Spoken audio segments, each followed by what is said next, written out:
Juliana tenía 29 años. Trabajaba como asistente administrativa y se encontraba en una etapa de su vida en la que finalmente empezaba a sentir alivio económico tras años de dificultades. Vivía sola en un pequeño apartamento alquilado en la zona oeste de la ciudad y había estado ahorrando con mucho esfuerzo para dar la entrada de su primera propiedad. Esa semana, en particular, estaba emocionada porque acababa de recibir una oferta de ascenso en el trabajo. Todo parecía ir tomando forma. Fue un jueves cualquiera, a media tarde, cuando todo empezó a descontrolarse. Juliana estaba sentada en su escritorio, organizando facturas y respondiendo correos electrónicos atrasados, cuando recibió una llamada de su tía Marta, lo cual, de por sí, era extraño, ya que casi nunca hablaban directamente.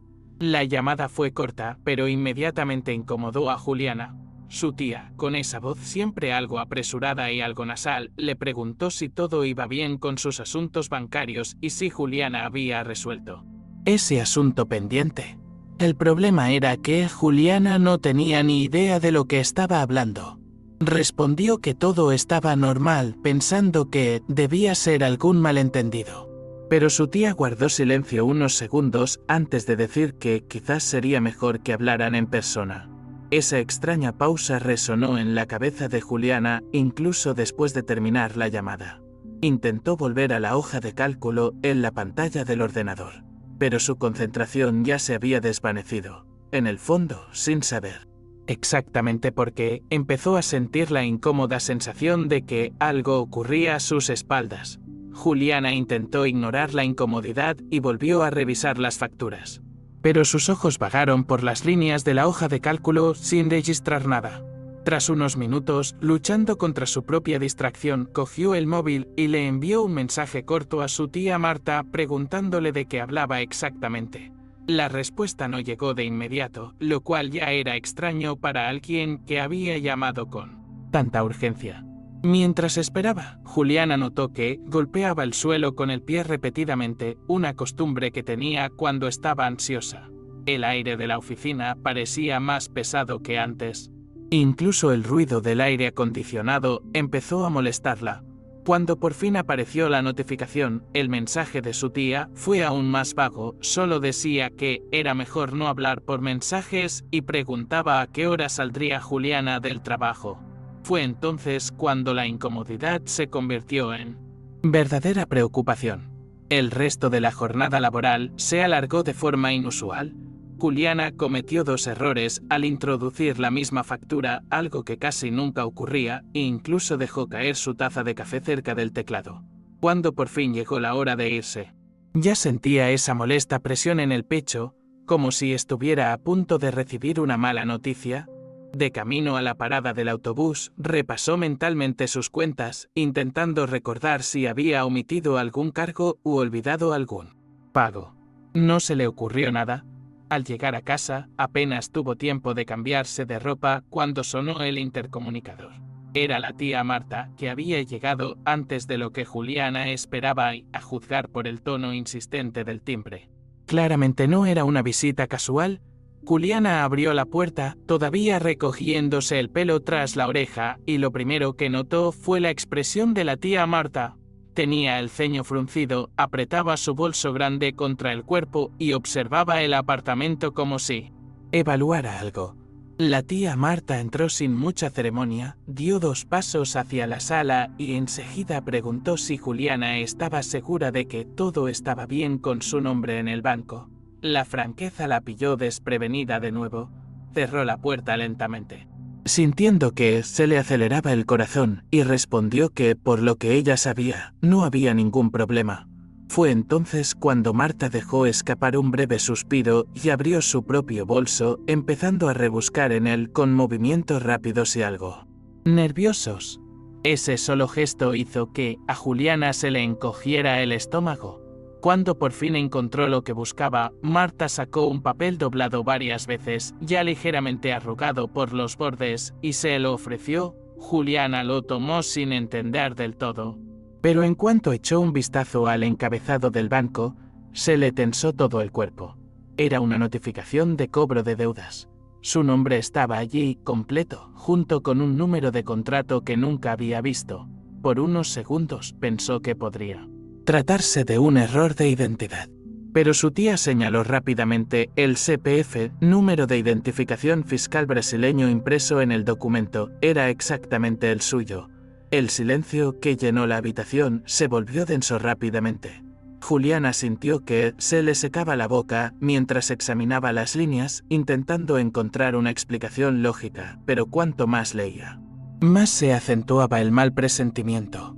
Juliana siguió mirando el papel unos segundos más, como si leerlo de nuevo fuera a cambiar.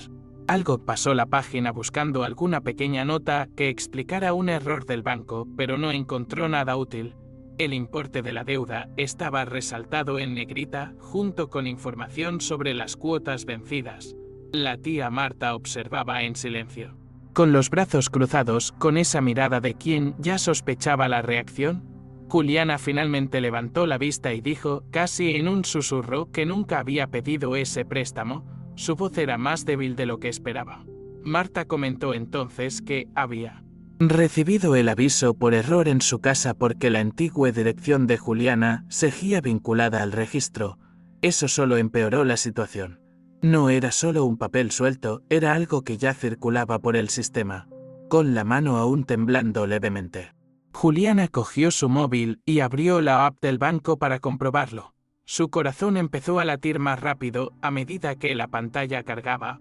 Cuando por fin logró acceder, tardó menos de medio minuto en encontrar el contrato activo a su nombre.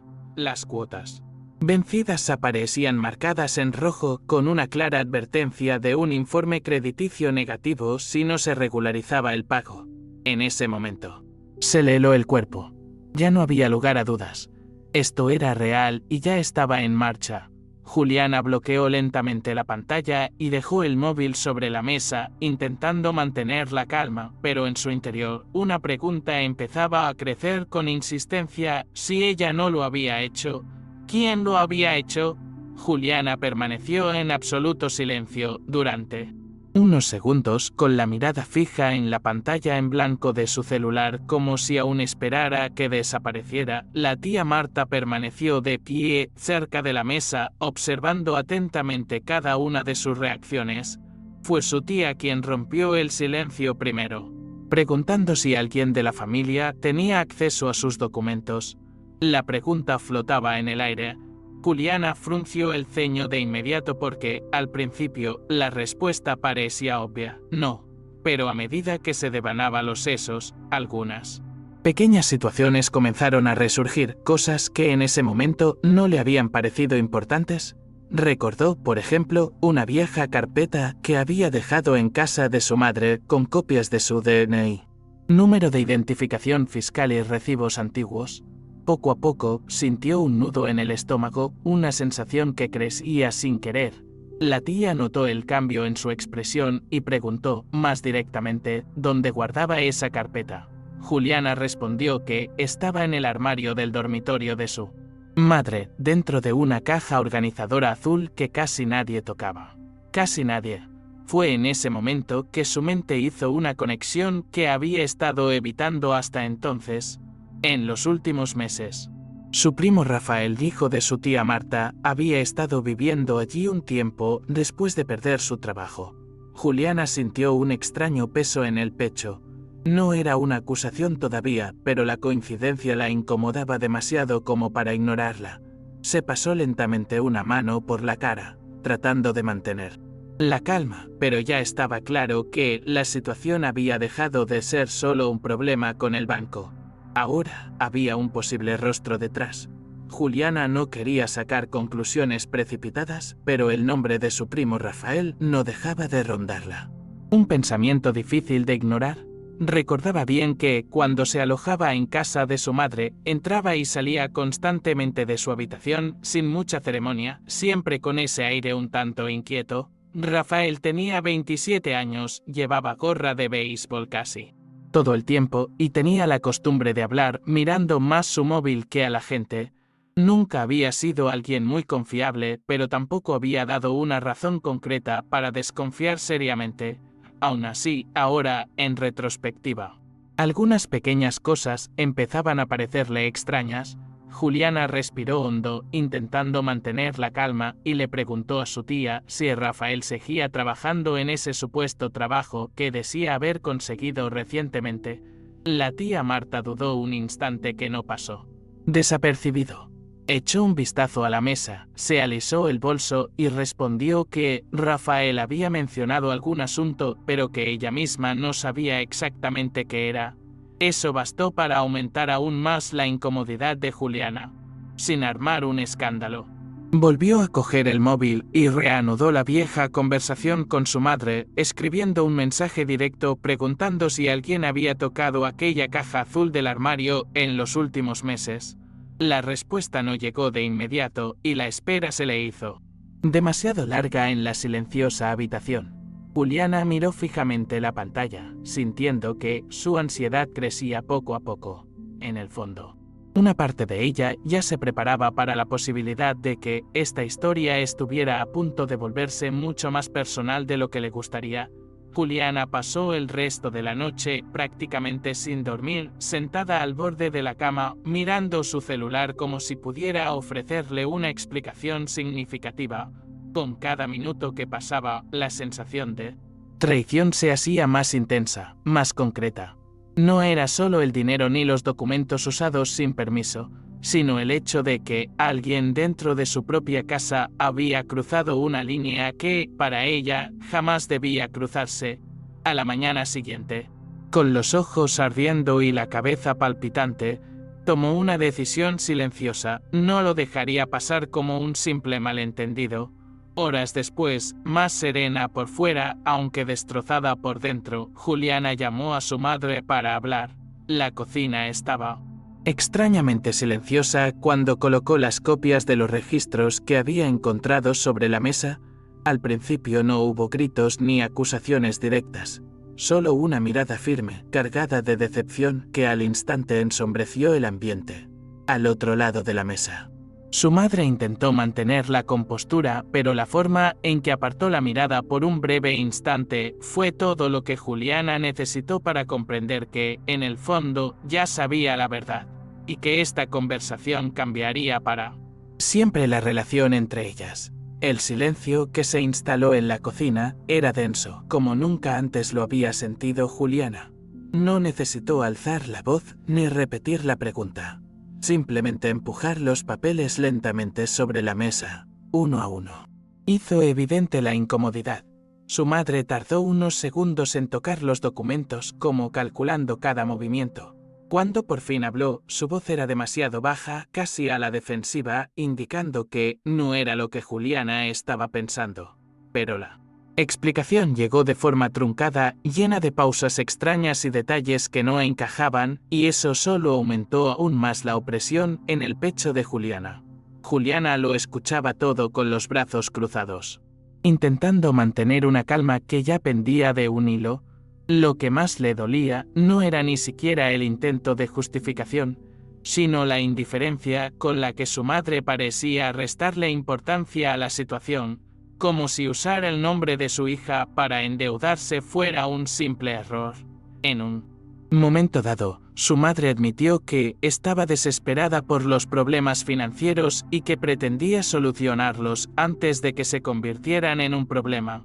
Esa frase seguía martilleando la cabeza de Juliana de forma casi física, porque, para ella, el problema ya estaba ahí, era evidente, y la confianza que existía entre ambas comenzaba a resquebrajarse de una forma difícil de reparar. Juliana respiró hondo varias veces antes de responder, pero en su interior ya no había vuelta atrás. La forma en que su madre intentaba tratarlo como algo temporal solo lo hacía más difícil de tragar. Entonces hizo la pregunta que llevaba atascada en la garganta desde la noche anterior: ¿cuántas veces había pasado esto? La reacción llegó casi de inmediato, un silencio demasiado largo, seguido de una mirada que desapareció de nuevo. Fue en ese momento que Juliana sintió un nudo en el estómago, porque esa no era la reacción de alguien que había cometido un solo error aislado. Presionada, la madre Finalmente admitió que no era la primera vez que usaba la información de su hija para intentar ganar tiempo con las facturas. Dijo que siempre pagaba tarde y nunca imaginó que la situación se agravaría tanto. Para Juliana, sin embargo, cada palabra sonaba peor que la anterior. Empezó a conectar mentalmente varios episodios extraños de los últimos meses. La correspondencia que llegaba abierta, comentarios vagos sobre deudas, la insistencia de su madre en tomar prestados sus documentos.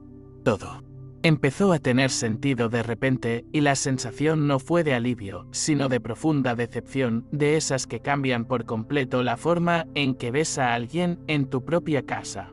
En los días siguientes, Juliana mantuvo contacto con su madre solo cuando era necesario. Siempre de forma breve y directa. No hubo grandes discusiones, pero tampoco reconciliación. La relación, que antes había sido estrecha y llena de pequeñas rutinas compartidas, se volvió extraña, como si algo se hubiera roto. Definitivamente continuó con el proceso de impugnación de las deudas y poco a poco comenzó a reorganizar su vida financiera. Pero lo que más le pesaba no era su historial crediticio manchado, sino el constante recordatorio de que todo había comenzado en su propia casa, precisamente con la persona que menos esperaba. Hoy, según quienes compartieron la historia en el foro, Juliana dice que aprendió a ser más cuidadosa incluso con sus seres queridos. No eliminó por completo a su madre de su vida, pero nunca volvió a confiar en ella como antes. Liquidó la mayoría de sus deudas y logró recuperarse económicamente, pero esa tarde en la cocina se convirtió en un punto de inflexión silencioso, porque, para ella, la mayor traición no fue la deuda en sí, sino descubrir que, a veces el golpe más difícil de superar viene de la propia familia.